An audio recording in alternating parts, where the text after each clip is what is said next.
Assalamualaikum warahmatullahi wabarakatuh. Apa kabar hari ini anak-anak? Alhamdulillah, luar biasa. Allahu Akbar. Kayaknya masih kurang semangat ya anak-anak. Sekali lagi ya, apa kabar hari ini? Alhamdulillah, luar biasa. Allahu Akbar. Baik anak-anak, alhamdulillah ya, kita masih diberi kesempatan untuk bertemu lagi dalam pembelajaran kali ini. Namun sebelum pembelajaran kita mulai, kita berdoa terlebih dahulu ya. Ayo ambil sikap berdoa. Berdoa dimulai. Bismillahirrahmanirrahim.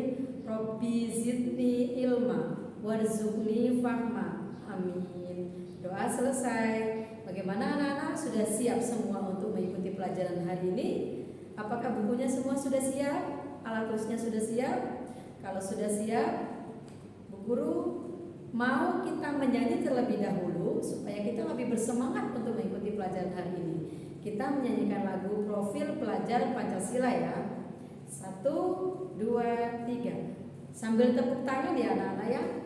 Pelajar Pancasila beriman dan bertakwa pada Tuhan Yang Esa dan berakhlak mulia, berkebinekaan global, gotong royong mandiri, kreatif dan bernalar kritis. Terima kasih. Sebelumnya Bu Guru mau bertanya nih sama kalian semua. Ketika siang hari itu suasananya kan terang ya. Namun ketika menjelang sore atau menjelang malam itu suasananya menjadi bagaimana ya anak-anak ya? Iya, pintar sekali. Ketika menjelang malam suasananya menjadi gelap, menjadi tidak terang lagi. Ada yang tahu nggak ya kira-kira kenapa ini terjadi? Mengapa kok jadi gelap? 100 semuanya atau suasananya menjadi gelap karena tidak ada cahaya atau tidak ada lagi matahari pada malam hari. Lalu bagaimana caranya supaya malam hari menjadi terang? Iya, pintar sekali. Jadi malam hari bisa menjadi terang dengan adanya cahaya lampu. Ada yang tahu nggak cahaya lampu itu dari mana ya? Kenapa kok bisa ada cahaya lampu ya? Iya betul, karena adanya listrik. Karena adanya listrik. Lalu mengapa ya kita membutuhkan listrik dalam kehidupan sehari-hari? Ya betul sekali, salah satunya untuk menerangi ruangan atau menerangi pada saat malam hari. Nah, karena anak-anak sudah menjawab tadi pertanyaan Bu Guru, maka hari ini kita akan mempelajari tentang yang namanya rangkaian listrik sederhana atau rangkaian listrik yang biasa kita gunakan dalam kehidupan sehari-hari. Adapun tujuan pembelajaran hari ini, yang pertama yaitu peserta didik dapat menjelaskan tentang komponen-komponen listrik dan fungsinya, memahami jenis-jenis rangkaian listrik sederhana dan penerapannya dalam kehidupan sehari-hari. Yang kedua, peserta didik mampu membuat rangkaian listrik seri dengan benar. Dan yang ketiga, peserta didik dapat menganalisis kekurangan dan kelebihan dari rangkaian listrik seri dengan benar. Nah, karena kita sudah tahu tujuan pembelajaran kita hari ini, maka guru akan memaparkan materi pembelajaran pada hari ini kepada kalian semua. Coba kalian perhatikan gambar yang ada di sebelah sini. Ini kira-kira gambar apa ya? Ada yang tahu nggak gambar apa? Ada nggak di rumah kalian? Ada. Gambar apa anak-anak? Gambar saklar. Betul sekali. Ini adalah gambar saklar. Saklar di rumah kita itu digunakan untuk apa ya? Betul sekali, menyalakan dan mematikan lampu. Nah, untuk supaya lebih jelas lagi fungsi saklar itu untuk apa, mari kita simak penjelasan selanjutnya. Perhatikan gambar ini. Arus listrik itu mengalir pada sebuah atau suatu rangkaian listrik. Rangkaian listrik itu terdiri dari sumber listrik, kabel lampu, dan saklar. Sumber listrik itu sebagai sumbernya arus listrik. Kabel itu sebagai penghantarnya arus listrik. Lampu itu untuk yang menghasilkan cahaya tadi, dan saklar berfungsi sebagai pemutus atau penyambung arus listrik. Betul yang tadi kalian sampaikan, saklar digunakan untuk menyalakan mematikan lampu. Nah, karena fungsi saklar adalah untuk memutus dan menyambung arus listrik. Lalu apakah sumber listrik itu hanya satu? Tentu saja tidak. Ini adalah beberapa contoh sumber listrik. Sumber listrik itu bisa berupa baterai, bisa berupa aki, bisa dari dinamo, dan bisa dari generator. Rangkaian listrik, apa sih rangkaian listrik itu?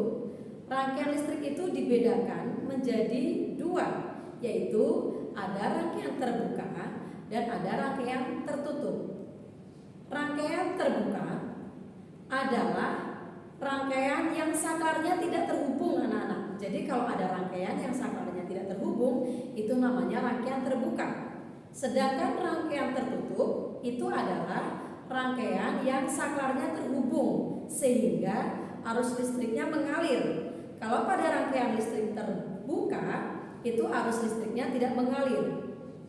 Nah, lalu dari kedua rangkaian ini atau daripada rangkaian listrik tertutup itu, semua komponennya terhubung sehingga ada namanya arus listrik. Rangkaian tertutup itu juga dapat dibedakan menjadi tiga jenis. Yang pertama, rangkaian seri. Yang kedua, rangkaian paralel. Dan yang ketiga, rangkaian campuran. Hari ini kita akan mempelajari tentang rangkaian seri terlebih dahulu. Rangkaian seri. Apa itu rangkaian seri?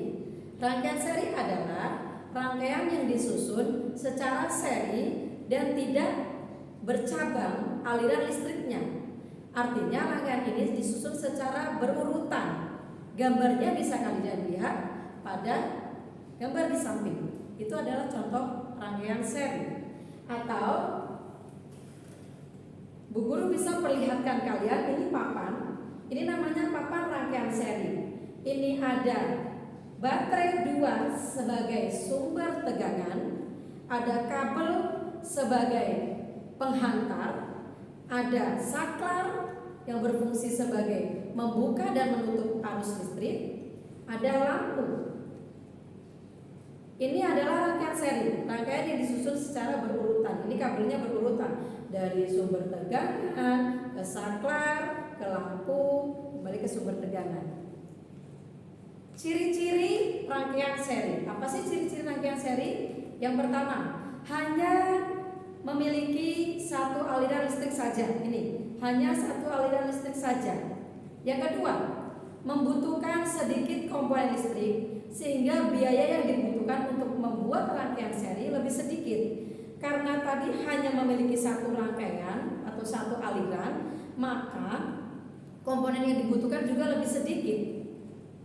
Sehingga karena komponennya sedikit maka biayanya juga lebih sedikit. Yang ketiga, cahaya lampu yang dihasilkan lebih redup.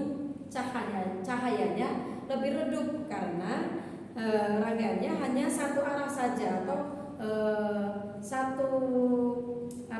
berurutan saja. Lalu yang selanjutnya, jika salah satu aliran listrik dilepaskan atau diputuskan, maka akan mengakibatkan alat listrik lainnya padam. Mari kita lihat contoh yang ada di sini. Ini adalah rangkaian seri. Jika Bu Guru nyalakan atau Bu Guru tutup saklarnya, maka lampunya akan menyala. Namun jika Bu Guru putus salah satu kabelnya, maka lampunya akan mati. Atau Bu Guru buka saklarnya, maka lampunya mati. Inilah yang dimaksud tadi, jika salah satu aliran alat listriknya dilepaskan, maka aliran yang lain itu akan ikut terputus atau lampunya akan mati. Pada rangkaian seri itu nyalanya lebih redup. Nah, ini kita menggunakan contoh dua sumber tegangan, dua baterai. Kalau Ibu Guru ubah menjadi satu sumber tegangan, Ini satu tegangan saja, satu sumber saja. Begini. Maka lampunya menyalanya akan lebih redup lagi.